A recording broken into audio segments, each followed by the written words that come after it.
थोड़ी तसल्ली से बात करते हैं यार। आखिर आपके करियर का सवाल है। मुझे मालूम है तुम्हें इसके बाद 3-4 स्ट्रैटेजी वीडियोस और देखनी होंगी, बट एक बार सिर्फ 7 दिनों के लिए मेरी बात मान के देखो, एंड तुम्हें अपने अंदर जो चेंज दिखाई देगा, उस चेंज को अगर आप कंटिन्यू रखते हैं तो आपको एम्स दिल्ली में एडमिशन लेने से कोई नहीं रोक सकता। तो इस वीडियो को एंड तक जरूर देखिएगा, और जैसा मैं पहले ही बोल रहा हूं, पहले इस्तेमाल करें फिर विश्वास करें, और उसके बाद मुझे बताइएगा जरूर 7 दिन बाद पहला कि क्या आप 7 दिन तक भी कंसिस्टेंट रह पाए। अगर आप नहीं रह पाते 7 दिन तक भी कंसिस्टेंट, तो फिर तो ये डॉक्टर बनने का सपना छोड़िए, कुछ और कर लीजिए। बट अगर आप 7 दिन कंसिस्टेंट रह रहे हैं तो आप में क्या चेंज आया वो जरूर बताइए। चलिए वीडियो की शुरुआत करते हैं, और इस वीडियो की मदद से मैं पूरे साल का टाइमलाइन आपको बना दूंगा, पूरे साल का टाइम टेबल आपको दे दूंगा, एग्जैक्टली exactly क्या पढ़ना है, कहां से पढ़ना है, कितना पढ़ना है, सब बता दूंगा। बस आपको उसको ब्लाइंडली फॉलो करना है और इम्प्लीमेंट करना है। चलिए शुरू करते हैं बिना किसी देरी के। तो हम बात करेंगे बेटा आपको सबसे पहले कि सब्जेक्ट वाइज आपका स्टडी प्लान क्या होगा, कौन सी किताबें यूज करनी है या वीडियो लेक्चर्स आपको यूज करने हैं, रोज आपका आइडियल टाइम टेबल क्या होगा, मॉक टेस्ट क्या होगा, एनालिसिस कैसे करते हैं, डाउट सॉल्विंग कैसे करते हैं, और फाइनली जो सबसे इंपॉर्टेंट और क्रूशियल चीज है जिसके कारण आपका सिलेक्शन रुकता है, रिवीजन कैसे करते हैं, और पूरे साल में कब तक आपका सिलेबस खत्म हो जाता है, क्या टाइमलाइन होनी चाहिए, उसके बारे में बात करेंगे। ठीक है, ये वीडियो स्पेसिफिकली ड्रॉपर्स के लिए है, ये वीडियो स्पेसिफिकली ड्रॉपर्स के लिए है, तो प्लीज इसका ध्यान रखिएगा। अगर कोई बच्चा 12th अपियरिंग है तो कमेंट सेक्शन में मेंशन करो, मैं उसके लिए अलग से वीडियो बनाऊंगा। देखो एक स्ट्रैटेजी सब पे नहीं लागू हो सकती, और कोई अगर पार्शियल ड्रॉपर है तो वो भी कमेंट सेक्शन में मेंशन करे, अगर बच्चे होंगे तो मैं उनके लिए अलग से वीडियो बनाऊंगा। ये वीडियो स्पेसिफिकली जो फुल टाइम ड्रॉपर्स होंगे जिन्होंने इस साल प्लेज लिया है कि सब कुछ छोड़ के नीट की तैयारी कर रहे हैं, ये उनके लिए। चलो तो सबसे पहले शुरू करते हैं कि आप नीट 2025 एग्जाम से क्या एक्सपेक्ट कर सकते हैं। बेटा आपको सब कुछ कुछ कुछ चीजें मैं एकदम 100% बता दूंगा जो आपका क्या है। पेपर आपका ऑफलाइन होगा, ठीक है, सेम पैटर्न, ठीक है, कोई अटेम्प्ट का लिमिट नहीं, कोई एज लिमिट नहीं, जो 2024 में था उसमें से कुछ भी नहीं बदलेगा। ठीक है, तो आपने 2024 का एग्जाम दिया, आपको पता है 2024 में क्या क्या चीज था। ठीक है, तो मतलब पेपर एनसीईआरटी लेवल का ही होगा, पेपर इजी टू मॉडरेट होगा, कट ऑफ ऊपर जाएगा, और सेम ऑफलाइन एग्जाम जैसा पैटर्न का होता था वैसा पैटर्न का। ठीक, अगेन एक और चीज गिवन है कि मान लो इस साल 25 लाख बच्चे भरे थे, तो इस बार कम से कम 27 लाख बच्चे भरेंगे। ठीक है, सीट हद से हद इंक्रीज होगी, तो 5,000 से ज्यादा सीट इंक्रीज नहीं होगी, 5,000 सीट्स हो जाएंगी इंक्रीज। ठीक है, तुमको खूब सारे आर्टिकल मिल जाएंगे जहां पे 14,000 सीट दे देगा इंक्रीज हो गया, जहां पे 15,000 सीट दे देगा इंक्रीज हो, बट इफेक्टिवली जो हर साल खुल पाता है भारत सरकार के हिसाब से वो 5,000 7,000 सीट खुल पाता है। ठीक, तो मतलब ये तो स्टैब्लिश्ड है कि आपका कट ऑफ ऊपर जाएगा। ठीक, तो अगर तुमको एक ढंग का कॉलेज चाहिए तो भैया तुमको सिंपल सा सिंपल मैथ है कि तुमको ये मैजिकल नंबर पार करना पड़ेगा। ठीक है, ये मैजिकल नंबर पार करना पड़ेगा। ठीक है, तो भैया आप कितना क्वेश्चन गलत करने का अफोर्ड कर सकते हैं, 5 5 10 5 15 5 20, मतलब सिर्फ 4 क्वेश्चन आपके गलत हो सकते हैं। ठीक है, अब लोग सर मैं छोड़ दूंगा, तो 5 क्वेश्चन मैं छोड़ सकता हूं, ऐसा नहीं होता बेटा। आप सिली मिस्टेक इतना तो करोगे, इतना मार्जिन होता ही होता है। तो मतलब आपको फुल मार्क्स चाहिए फिजिक्स, आपको फुल मार्क्स चाहिए केमिस्ट्री, आपको फुल मार्क्स चाहिए बायोलॉजी में, बिना गलती के, बिना मिस्टेक के। तो अब आप समझ जाओ आपको कितनी पढ़ाई करनी पड़ेगी, कितनी मेहनत करनी पड़ेगी। ठीक, सबसे पहले हम शुरुआत करते हैं बेटा अपने सब्जेक्ट से, जो मेरा सब्जेक्ट है, दैट इज बायोलॉजी। ठीक है, इस साल आपने नीट का पेपर देखा, आपने देखा कि मैंने जो क्वेश्चंस कराए थे, डायरेक्ट 48 क्वेश्चन, जो मेरे टॉप 1000 क्वेश्चन सीरीज जो लास्ट में कराए थे उससे डायरेक्ट 48 क्वेश्चन, मतलब कुछ बदला नहीं, आ गया। ठीक है, और जो मैंने एफएटीज कराए थे सारे एफएटी से सवाल आए, मतलब 90% क्वेश्चन तो मैंने as it is directly predict कर दिया सिर्फ 45 डेज। तो अगर पूरे साल आप मेरी बात मानते हो तो सोचो आपके बायोलॉजी में 360 आएंगे या नहीं आएंगे, ये आप खुद से जवाब दे देना, मैं इसके लिए कोई पंचायती नहीं करूंगा, ठीक है। देखो बेसिक सी चीजें क्या है जो गलतियां हम करते हैं बायोलॉजी में, उस पर बात करते हैं, ठीक है, जो आपको गुमराह कराया जाता है। सबसे पहले बेटे बायोलॉजी को दो पार्ट में हम डिवाइड करते हैं। एक होता है आपका रट्टाफिकेशन, जो याद करने वाले चैप्टर, जितना तुम उसमें बोल लो कि इसमें कॉन्सेप्ट आता है, ये आता है, वो आता है, कहां से कॉन्सेप्ट आएगा, है ना। तो इसको तो याद ही करना है। याद कोई चीज कैसे होता है, बार बार पढ़ने से, ठीक है। और दूसरा होता है सर कॉन्सेप्चुअल चीजें, जहां पे आपको थोड़ा डीप डाइव करना पड़ता है, एनसीईआरटी के लेयर्स पे खोलने पड़ते हैं, ठीक है। टेक्निकली मैं ज्यादातर बच्चों से बात करूंगा ना, तो सब बोलेंगे कि हाँ सर, अरे मेरा वीक चैप्टर कौन सा है सर, प्लांट किंगडम नहीं आता, एनिमल किंगडम नहीं आता, प्लांट मॉर्फोलॉजी नहीं आता, जो कि आइडियली ये चैप्टर्स आपके आसान वाले चैप्टर्स। दिक्कत कहां होता है, आपके सवाल कहां नहीं बनते, जेनेटिक्स के सवाल नहीं बनते आपसे, सेल बायोलॉजी के सवाल नहीं बनते, मियोसिस वाले सवाल नहीं बनते आपसे, ह्यूमन फिजियोलॉजी के सवाल नहीं बनते। तो ये सारे कॉन्सेप्चुअल में आ जाते हैं, जहां पे क्वेश्चन को घुमाया जा सकता है। रेक्टाफिकेशन में क्वेश्चन को घुमाया ही नहीं जा सकता, तो मतलब यहां से डायरेक्ट क्वेश्चन आते हैं। तो अगर आपको एनसीईआरटी अच्छे से आती है, आपने रट रखी है एनसीईआरटी, और आप एग्जाम में उसको प्रेजेंट कर पाते हैं, तो आपका टाइम बचता है और आपके मार्क्स इंश्योर्ड रहते हैं, थोड़ा भी आपको दिमाग लगाने की जरूरत नहीं पड़ती, ठीक है। कौन कौन से चैप्टर ऐसे हैं, अगर हम बात करेंगे तो आपका चैप्टर नंबर 1 लिविंग वर्ल्ड है, biological classification, plant kingdom, animal kingdom, plant morphology, plant anatomy, पहला 6 आ गया, ठीक है। उसके बाद आप इधर आ जाएंगे प्लांट फिजियोलॉजी में, अब मिनरल न्यूट्रिशन हट गया आपका, तो प्लांट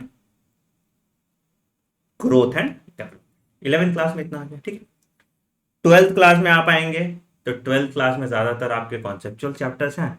कौन सा चैप्टर आ जाता है आपका, माइक्रोब्स आ जाता है, ठीक है, आपकी इकोलॉजी आ जाती है, और आपका बायोटेक्नोलॉजी एप्लीकेशन, खैर उसको कॉन्सेप्चुअल में डाल दो क्योंकि कुछ क्वेश्चन इसके घूम जाते हैं, ठीक है।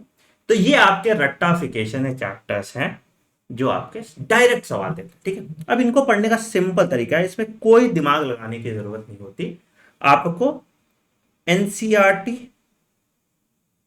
के नोट्स चाहिए जो इलस्ट्रेटेड है। नोट्स कैसे चाहिए आपको, जो टेबल के फॉर्म में आसान बनाया हुए नोट्स, जहां से आप मल्टीपल टाइम जल्दी रिवाइज करें, ठीक है। तो रिवीजन के लिए आपको एनसीईआरटी नोट चाहिए जिसको आप मल्टीपल टाइम्स, मतलब नहीं कुछ भी तो 10 टाइम्स आप पढ़ के रिवाइज कर पाए, ठीक है। बाकी सारे जो चैप्टर्स होते हैं वो कॉन्सेप्चुअल चैप्टर्स होते हैं, जहां पे आपको डीप अंडरस्टैंडिंग जरूरी है, मतलब एनसीईआरटी लेयर्स में खुलती है, तो आपको एनसीईआरटी के थोड़ा बाएं दाएं जाना पड़ता है। मैं फैक्ट की बात में नहीं कर रहा हूं कि मतलब तुम्हें एक्स्ट्रा पढ़ना पड़ता है एनसीईआरटी से, नहीं, मैं कह रहा हूं कॉन्सेप्ट समझने के लिए तुम्हें थोड़ा डीप डाइव करना पड़ता है। NCERT is a summary book है, तो अगर मुझे स्लाइडिंग फिलामेंट थ्योरी तुम्हें पूरा समझाना है तो मैं थोड़ा बाएं दाएं एनसीईआरटी से जाऊंगा ताकि तुम उस एनसीईआरटी को कोरिलेट कर पाओ, है ना। तो कॉन्सेप्चुअल चैप्टर में तुम्हारा पूरा जाता है human physio, plant physio,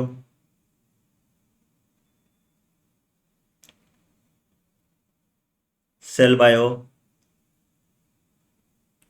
genetics, reproduction, biotech, और ह्यूमन हेल्थ एंड डिजीज, है ना। ये सारे चीज आपके आ जाते हैं इसमें, ठीक है।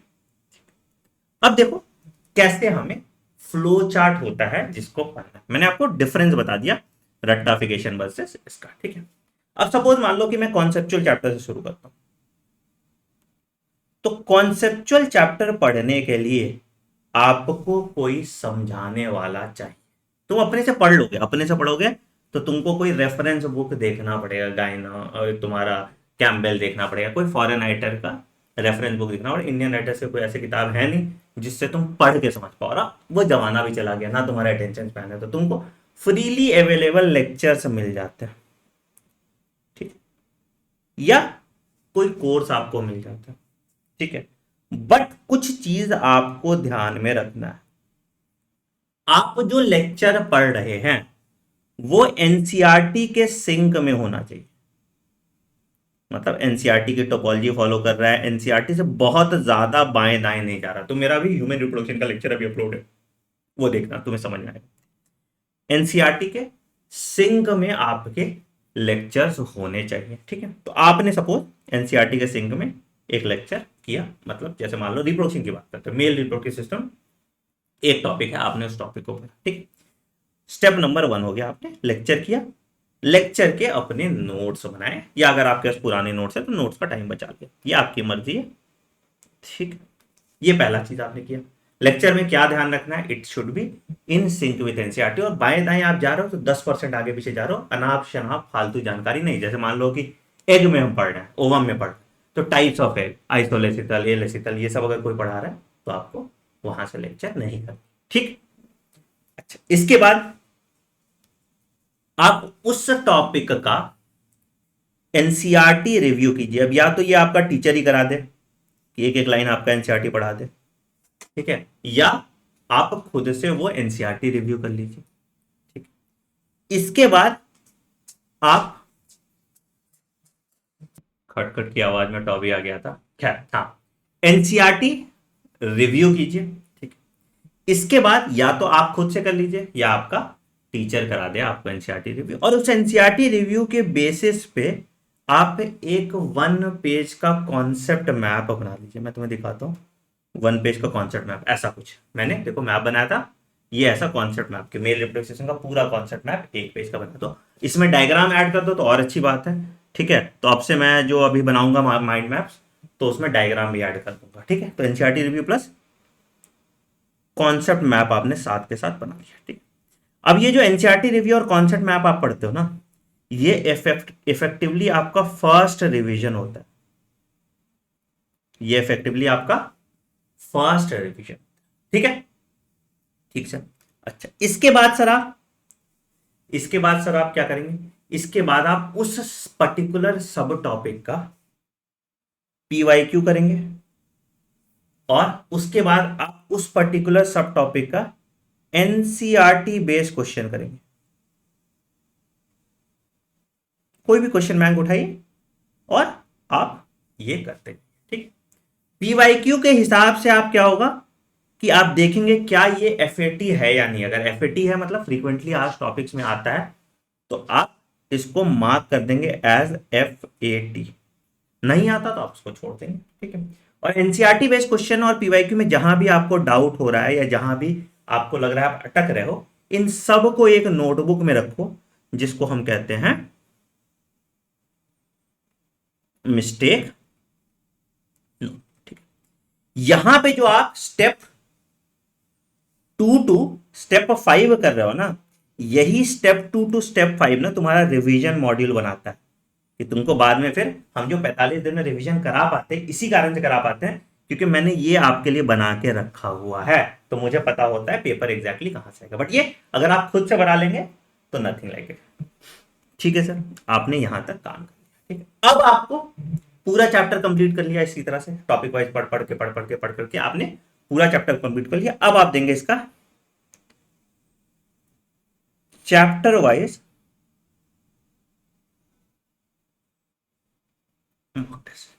ठीक है, और हर वीक आप देंगे इसका, या हर 2 वीक पे आप इसका देंगे यूनिट टेस्ट। यूनिट टेस्ट मतलब कि आपने 4 चैप्टर पढ़ लिया, तो उस चैप्टर का रिवीजन आपको करना है महीने में एक बार, तो ये आप यूनिट टेस्ट देंगे, ठीक है। इस तरह से आपको पढ़ना होता है। और आप जब भी कुछ नया पढ़ें तो हमेशा रखें मंडे टू सैटरडे नया पढ़ने के लिए,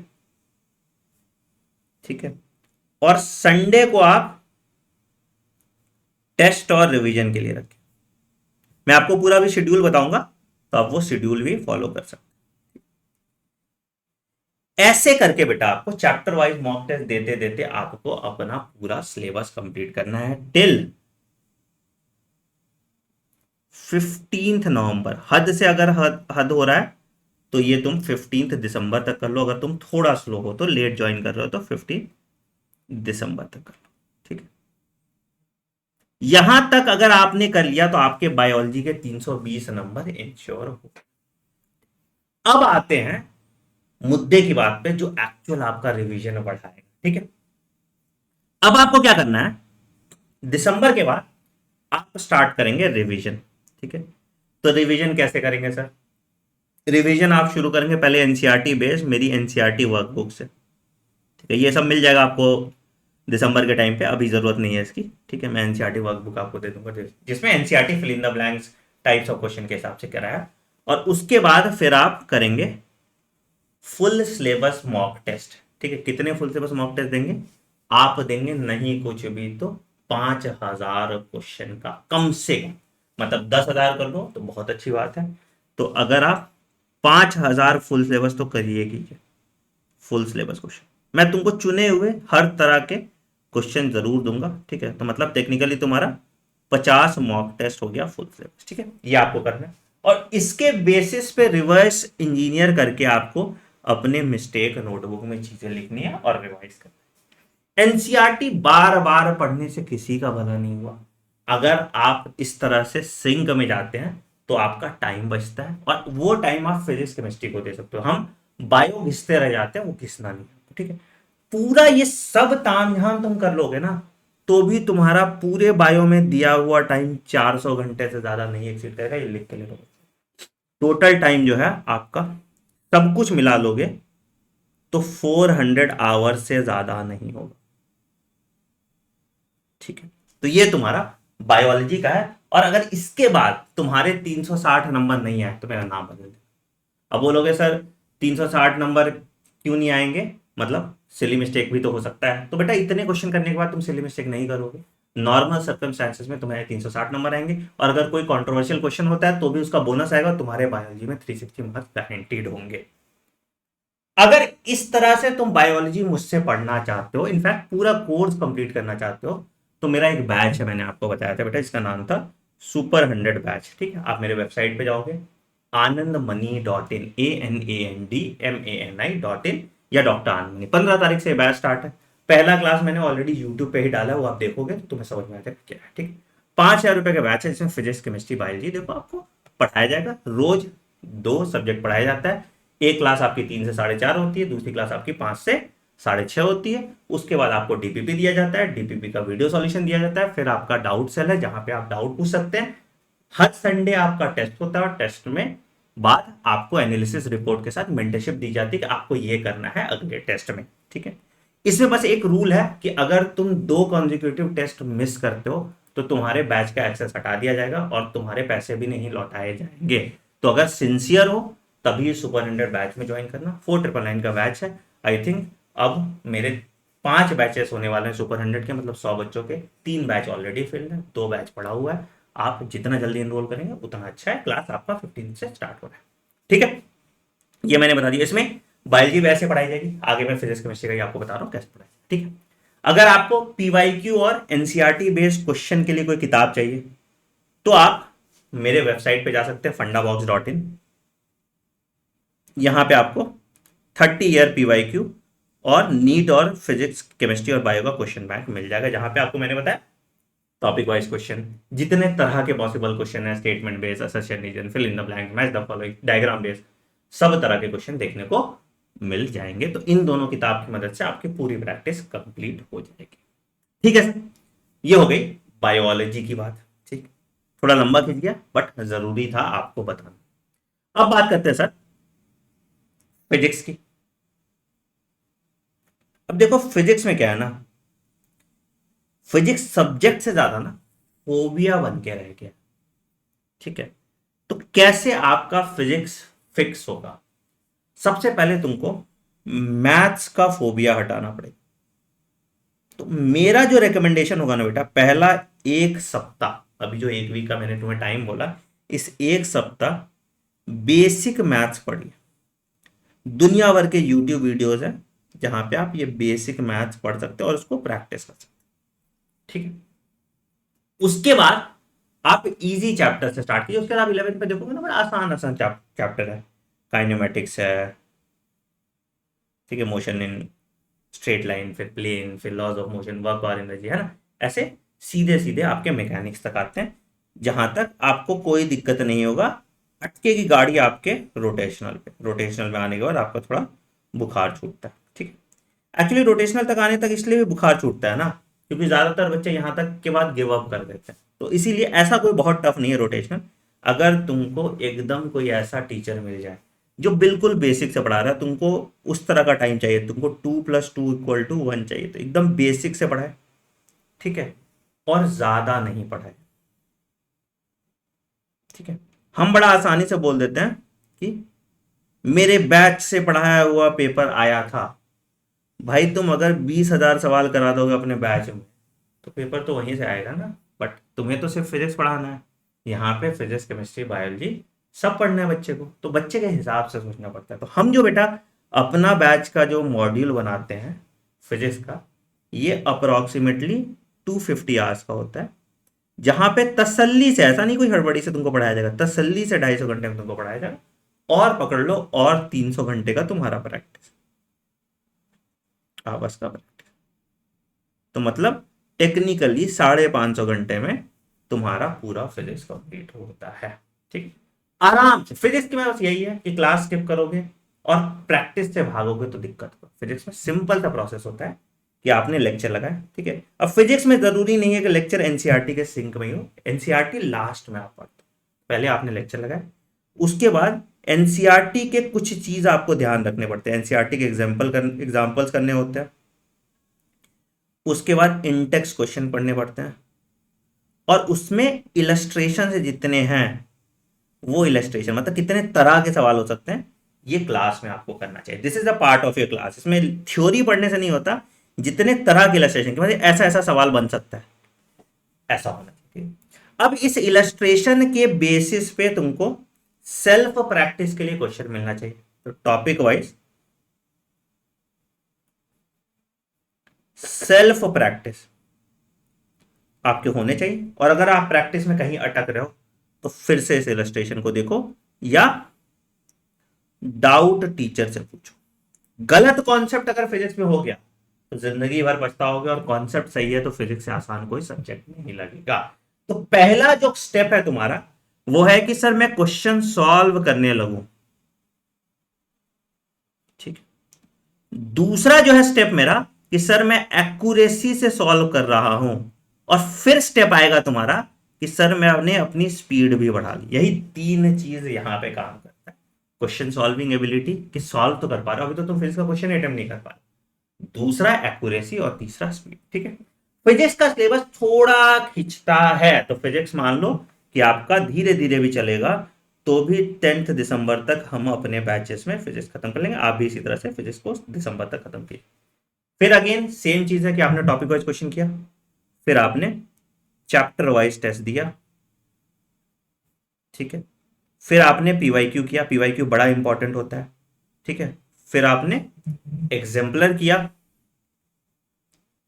और उसके बाद आपने जो टेस्ट, क्या बोला था मैंने आपको कि आपने 2500 फुल क्वेश्चन जो टेस्ट के फॉर्म में आप कर सकते हो, ये 2500 क्वेश्चन किए, एंड कंटिन्यूअस प्रैक्टिस करते जाओ। जितना क्वेश्चन फिजिक्स में प्रैक्टिस करोगे, इजी क्वेश्चन, मैं नहीं कह रहा हूं एकदम तामझाम स्ट्रेस वाला क्वेश्चन, नहीं, easy question, direct formula based question जितना आप फिजिक्स में प्रैक्टिस करेंगे, आपके फिजिक्स में 180 मार्क्स उतनी आसानी से आ जाएंगे। और आपका रैंक जो डिसाइड करता है ना, ये फिजिक्स का डिसाइड करता है। बायो तुम्हारा 3 महीने में ठीक हो सकता है, फिजिक्स ठीक नहीं हो सकता। फिजिक्स के लिए तुम्हें 1 साल 2 साल की मेहनत लगती है।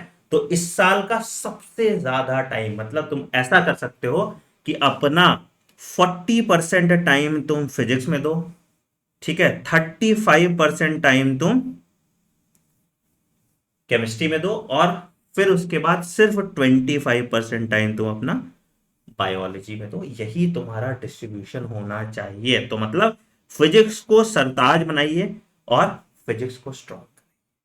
आपको अपने फिजिक्स के टीचर पे भरोसा रखना पड़ेगा, और उनको भी टाइम देना पड़ेगा ताकि वो आपको समझा पाए। तो तसल्ली से, पहली क्लास में तुम्हें चीजें समझ ना आए, फिर भी तसल्ली से तुम्हें सुन के 2 सप्ताह 1 सप्ताह रगड़ना पड़ेगा अपने आप को, वो डर हटाना पड़ेगा, तभी तुम फिजिक्स में अच्छा कर पाओगे।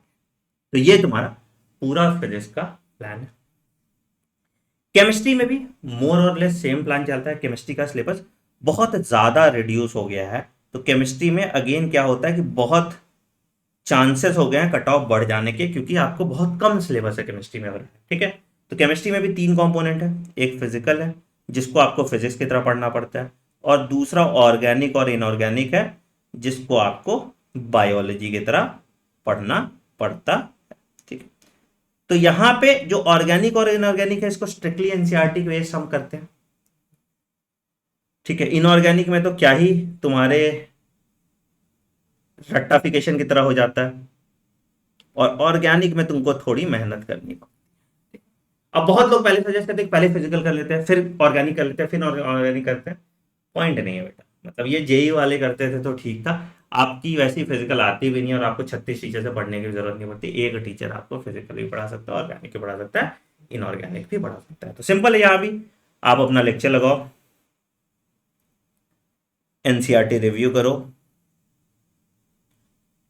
कॉन्सेप्ट मैप बनाओ, पीवाईक्यू करो, टॉपिक वाइज क्वेश्चन करो, और प्लस चैप्टर टेस्ट दो, जो सेम बायो में आप फॉलो कर रहे थे। इसके बाद फिर आप यूनिट टेस्ट दे सकते हो और इवेंचुअली फिर आप फुल सिलेबस टेस्ट दे सकते हो। तो ये आपका स्टडी प्लान होना चाहिए, और इसमें भी कोशिश करो आप 15 नवंबर तक अपना सिलेबस निपटाओ। सिर्फ फिजिक्स का सिलेबस थोड़ा खींचो, बायो और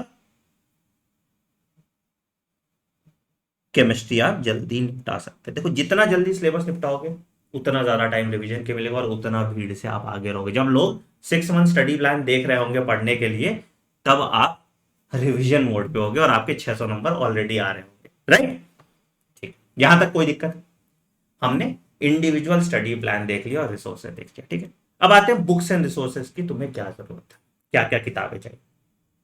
तो देखो बेटा, अगर सेल्फ स्टडी कर रहे हो तो ही तुम्हें रेफरेंस बुक की जरूरत पड़ेगी, नहीं तो तुम्हें रेफरेंस बुक की जरूरत नहीं पड़ती। तो क्या तुमको बुक्स एंड रिसोर्सेज चाहिए सर? सबसे पहले मुझे क्वेश्चन बैंक चाहिए। किसके लिए चाहिए सर? क्वेश्चन बैंक चाहिए मुझे फिजिक्स, केमिस्ट्री, जहां पे कैसे क्वेश्चन हो, मेरे पास टॉपिक वाइज क्वेश्चन हो, मेरे पास चैप्टर टेस्ट हो, और उसके बाद मेरे पास टाइप्स ऑफ क्वेश्चन, मतलब स्टेटमेंट बेस्ड, मल्टीपल चॉइस, है ना, और रेलेवेंट क्वेश्चन हो। क्योंकि तुम फालतू क्वेश्चन बनाओगे तुम्हारा कॉन्सेप्ट खराब होगा, जबरदस्ती क्वेश्चन नहीं, यही क्वेश्चन बैंक तुमको चाहिए। ठीक, और तुमको एक पीवाईक्यू चाहिए, और तुमको एक एग्जाम्पलर चाहिए, इतना ही चाहिए। और अगर एक तुमको टेस्ट सीरीज चाहिए, है। पीवाईक्यू कैसा चाहिए सर? पीवाईक्यू मुझे फिजिक्स केमिस्ट्री बायो का चाहिए, मेरे पास 30 ईयर्स का पीवाईक्यू सॉल्व करो। तो पता भी टाइम है, बाद में हम 10 साल कहते हैं 30 ईयर्स का, लेकिन क्या 30 ईयर्स का पुराने क्वेश्चन कर लूंगा मैं जो माइक्रोग्राफिया पे आया था या इंस्ट्रूमेंट पे आया था? नहीं, मैं 30 ईयर्स का जो क्वेश्चन करूंगा वो रेलेवेंट क्वेश्चन करूंगा। और यहां पे हमने आपकी मदद की है इन दोनों सेक्टर में, कि हमने आपके लिए 30 ईयर्स पीवाईक्यू की किताब बनाई। आप देखोगे मेरे वेबसाइट पे जाओगे, fundabox.in पे, यहाँ पे जाओगे, fundabox.in पे जाएंगे, तो यहाँ पे आपको, अरे फंडाबॉक्स मिनी, अच्छा स्टोर भी खुल गया फंडाबॉक्स का, वाह नाइस, नहीं पता था मुझे। नहीं, हम आते हैं fundabox.in पे आते हैं। ठीक है, fundabox.in पे चले जाएंगे, तो ये मेरा फंडाबॉक्स का वेबसाइट खुल जाएगा। यहाँ पे आपको किताबें देखने को मिल जाएंगी। तो वैसे तो फंडाबॉक्स सिलेक्शन किट ही है जहाँ पे सब कुछ है। देखो कैसे, तुम देखो ऐसे हमने बनाया है। तो जैसे बायोलॉजी का थ्योरी किताब, बायोलॉजी फंडाबॉक्स आप लोगों ने पहले से पढ़ा था, जिसमें आपको पूरी एनसीईआरटी का वर्ड है, 200 घंटे का वीडियो लेक्चर है, 3000 प्रैक्टिस क्वेश्चन है, plus PYQ, plus question bank, है ना। तो बायोलॉजी क्वेश्चन बैंक ऐसे, ये फिजिक्स का भी है, ये केमिस्ट्री का भी है। पूरी सिलेक्शन किट आपको 5000 रुपये मिलती है, with video lectures, with question bank, with everything. ठीक है, किताब आपके घर पे डिलीवर कराया जाता है। ठीक है, उसके बाद आपको जो काम की चीज़ है, काम की चीज़ आपके जो ज़्यादा है, दैट इज सबसे इंपॉर्टेंट पीवाईक्यू का कॉम्बो है, तीनों फिजिक्स केमिस्ट्री बायो तीनों की PYQ, relevant PYQ with text solution app में, टेक्स्ट सॉल्यूशन किताब में, और वीडियो सॉल्यूशन भी ऐप में, और ऐप में तुम प्रैक्टिस भी कर सकते हो। ठीक है, तो ये पीवाईक्यू का कॉम्बो तुम खरीद सकते हो। उसके बाद क्वेश्चन बैंक का भी कॉम्बो है, क्वेश्चन बैंक का भी कॉम्बो खरीद सकते हो। तो पीवाईक्यू और क्वेश्चन बैंक दोनों का कॉम्बो आप ऑर्डर कर सकते हैं fundabox.in से। तो तुम्हारा यह पीवाईक्यू एग्जाम्पलर और क्वेश्चन बैंक का प्रॉब्लम मैंने सॉल्व कर दिया। ठीक है, टेस्ट सीरीज बेटा कैसा होना चाहिए? टेस्ट सीरीज जो आप दो, ये टेस्ट सीरीज ऑफलाइन होनी चाहिए। तो या तो तुम ये करो, किसी ऑफलाइन कोचिंग इंस्टीट्यूट का टेस्ट दे दो, जहां पे तुम सेंटर पे जाकर टेस्ट दे दो, अच्छी बात है, पैसे हैं तुम्हारे पास तो कर सकते हो, बट बड़ा महंगा होता है। तो ऑफलाइन टेस्ट सीरीज आप क्या कर सकते हो कि आपने सबके टेस्ट ले लिए, मतलब आपने आकाश का लिया टेस्ट, ठीक है, आपने एलएन का टेस्ट लिया, और जरूरी नहीं है कि तुम्हें नीट 2025 का ही टेस्ट पेपर चाहिए, 24 वाला ही पेपर चल जाएगा, उससे पहले का नहीं चलेगा। ठीक है, तुमने फंडा बॉक्स का टेस्ट ले लिया, तुमने नीट प्रेप का टेस्ट ले लिया, तुमने न्यू लाइट का टेस्ट ले लिया। देखो इसमें तुमको पैसे खर्च करने चाहिए, ठीक है, या तो जुगाड़ लो, टेलीग्राम पे मिल रहा है, तो मेरे भी खूब पायरेटेड किया है लोगों ने, कर लो, किसी का भला हो रहा है क्या जाता है। ठीक है, बट मुझसे मत मांग लेना पीडीएफ मैं थोड़ी करूंगा अपने प्रोडक्ट की वजह से। ठीक है, तो या तो कहीं से जुगाड़ लो और कुछ टेस्ट सीरीज खरीद लो। ठीक है, तो ये टेस्ट सीरीज बेटा हम लॉन्च करेंगे अगस्त में। August is the right time for you to start taking test. अभी बहुत जल्दी हो जाएगा, अभी पहले 1-2 महीने ग्रिप पकड़ो कि तुम्हें कैसे फॉलो करना है, क्या फॉलो करना है, कैसे। तो अगस्त में मैं तुम्हें टेस्ट सीरीज दूंगा, जहां पे मैं 50 टेस्ट दूंगा तुमको, ठीक, जिसमें 20 पार्ट टेस्ट होगा और बाकी 30 फुल टेस्ट होगा, बना दूंगा। उसके लिए तुमको लोड लेने की जरूरत नहीं है, बट सिर्फ मेरे टेस्ट मत देना, दूसरे इंस्टीट्यूट के भी टेस्ट देना, क्योंकि जितना टेस्ट दोगे उतना तुम्हारा सिलेक्शन इंश्योर। ठीक है, तो ये होगी बुक्स एंड रिसोर्सेज की बात। अब आते हैं टाइम टेबल की बात।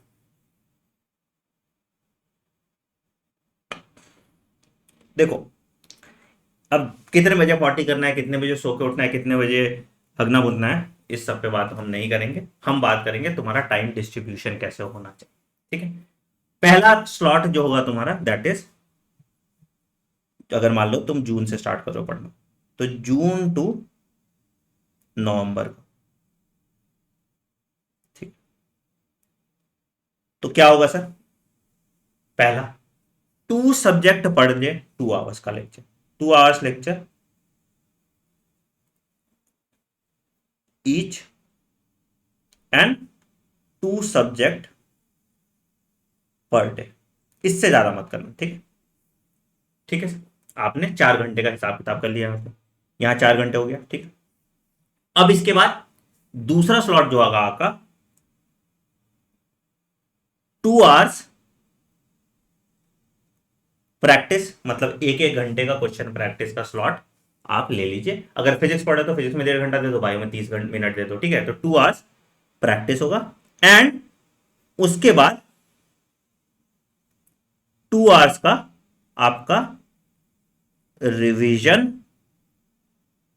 Plus doubt plus recall. ऐसा आपका रोज का शेड्यूल चलना चाहिए, मंडे टू सैटरडे। ऐसा आपका रोज का शेड्यूल चलना चाहिए मंडे टू सैटरडे, जब तक आपका सिलेबस कंप्लीट नहीं होता। तो ठीक है, तो क्या हो भैया, यहां 4 घंटे हो गए, यहां 2 घंटे 6, और यहां 2 घंटे 8। मैं तुम्हें 8 घंटे ही पढ़ने कह रहा हूं। एम्स दिल्ली जाओगे तुम अगर इतना रोज कंसिस्टेंटली पढ़ते हो, ये मंडे टू सैटरडे। ठीक है, संडे क्या करोगे आप? संडे जो भी पूरे वीक आपने पढ़ा है उसका रिवीजन करोगे, और उसके बेसिस पे तुम टेस्ट दोगे। अब ये टेस्ट जरूरी नहीं है कि तुम 200 क्वेश्चन का ही टेस्ट होना चाहिए, ऐसा नहीं है। अगर मान लो तुम्हारे पास क्वेश्चन बैंक की किताब है, तुम्हें पता है कि मैंने ये टॉपिक पढ़ लिया, तो तुम अपने टेस्ट उसी तरह से बना लो उस किताब की मदद से कि आज मैं इसका टॉपिक सॉल्व करूंगा, इसका टॉपिक सॉल्व करूंगा, इसका टॉपिक सॉल्व करूंगा, इसका टॉपिक सॉल्व करूंगा। जो चैप्टर वाइज टेस्ट मैंने बोला ना, तुम वो संडे को दे सकते हो, तो तुम्हें आइडिया रहेगा कि तुम कैसे कर रहे हो। ठीक है, ठीक है, तो ये तुम्हारा टाइम टेबल होगा टिल नवंबर। नवंबर के बाद तुम्हारा जो लेक्चर टाइम है ये कम हो जाएगा और इधर का टाइम बढ़ जाएगा। तो उसके बाद फिर क्या होगा, उसके बाद 6 आवर्स का टाइम तुम्हारा जो है ये सेल्फ स्टडी पे जाएगा, जहां तुम प्रैक्टिस कर रहे हो, ठीक है। उसके बाद 2 आवर का टाइम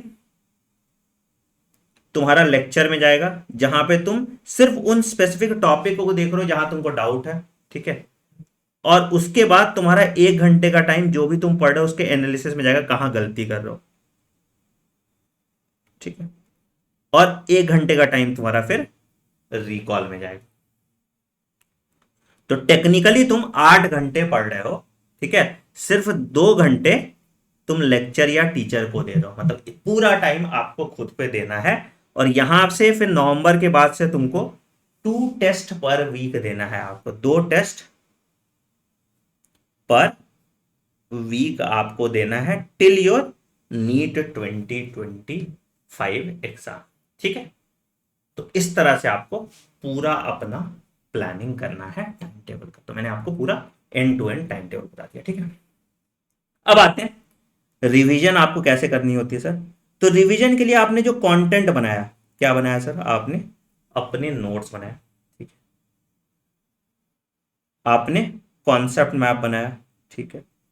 और आपने सेलेक्टेड क्वेश्चन बना लिए जो आपसे नहीं बना था, और आपने एक मिस्टेक नोट। आपको अब रिवीजन में इसी को फॉलो करना है, इसी को मल्टीपल टाइम्स करना है, प्लस टेस्ट देना है। और जब टेस्ट करेंगे तो टेस्ट में जो आपसे नहीं पड़ा वो टॉपिक आपके इस मिस्टेक नोटबुक में ऐड होता जाएगा। इस रिवर्स इंजीनियरिंग टेक्निक से हर टेस्ट में तुम्हारा मार्क्स प्रोग्रेसिवली बढ़ेगा, और जहन्नुम से भी पेपर आएगा तो पेपर तुम्हारा देखा हुआ आएगा। This is how you will become a topper. समझ में आया? हम सिर्फ सरकारी कॉलेज की बात नहीं कर रहे हैं, हम तुमको टॉपर बनाने की बात कर रहे हैं। तो अगर तुम इस मुहिम में मेरे साथ हो तो 15 मई से आइए anandmoney.in पे, आज ही अपनी सीट बुक करा लीजिए और इनरोल कर लीजिए, ठीक है। अगर आप ये 1 साल का पूरा चैलेंज एक्सेप्ट करते हैं तो डाल दीजिए #1 year चैलेंज एक्सेप्ट। कुछ और पूछना है आपको तो भी कमेंट सेक्शन में मेंशन कीजिए, बट आइडियली मैंने तुम्हें एक एक चीज तसल्ली पूर्वक बता दी है और तुम्हें कुछ और देखने की जरूरत नहीं पड़ेगी, right. On that note I am ending video पसंद है वीडियो को लाइक कीजिएगा, चैनल को सब्सक्राइब कीजिए और बेल आइकन दबा दीजिएगा ताकि आप कोई नोटिफिकेशन मिस ना करें। मिलते हैं अगले वीडियो में। Take care, bye bye, have a great day, thank you.